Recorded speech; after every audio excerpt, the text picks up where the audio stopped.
Yan mga kabs, prito na yung tortang talong natin. Ayun. Ayan mga kabs, oh, buwis buhay talaga itong pag-iyaw ng talong. So tinanggalan muna natin ng plastic. Ayan, oh, para hindi dumikit sa talong. Ayan, oh. So yung mga kabs, oh, malapit na. Oh, ayan, tinanggalan lang yun ng plastic. So dahil wala kang mabili, ayan, oh, lagab-gab talaga yung apol. So tara mga kabs, pwede na to, linisin natin.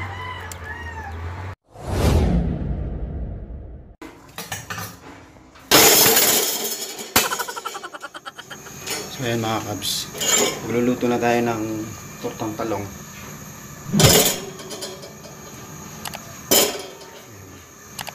Hinaan natin yung apoy.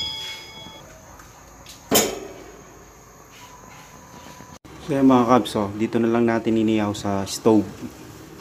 So dahil umuulan, basa yung uling, ayan, oh. So baliktarin na natin mga kabs. Pwede na yan. Ang gagawin kasi, tatanggalin yung balat dito sa paggawa ng torta, ayan, oh. So diretso lang po yung panunuod para makuha nyo po yung tamang ano. Ayan lang, baliktaran natin mga kabs. So tatanggalin natin yung balat nito. Ayan, oh. So, pwede na to. Mga ano to eh, mga nasa 20 perasong talong. Gawin natin torta. Ayan, oh.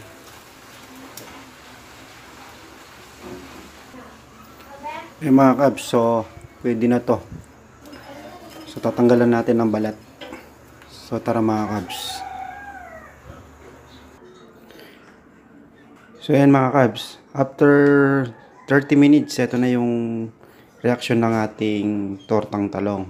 So ang gagawin natin, magtitimpla muna tayo ng itlog. Mga 3 itlog lang yan mga kabs.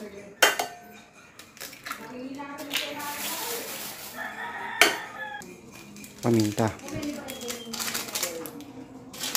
Isang pirasong paminta, tapos magic sarap. So yan, no need na natin lagyan ng asin.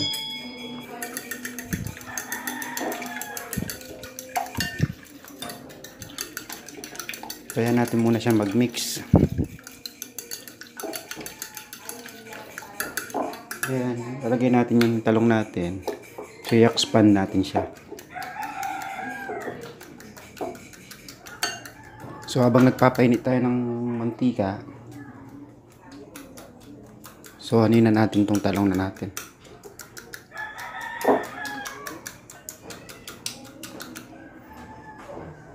So ayan. So tara mga kabs, pipirituin na natin to. So ayan mga kabs, mainit na ang ating kawali. So ilalagay na natin to.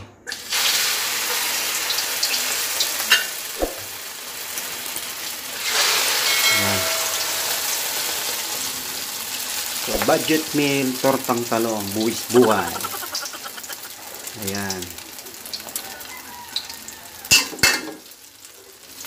Tapos babaliktad natin yan. Ano, sarap nito mga kabs.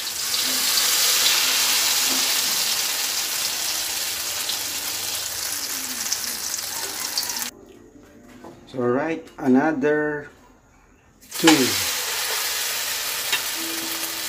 Dapat na siya. Ayan na rin, parang dinila ng pusa, oh.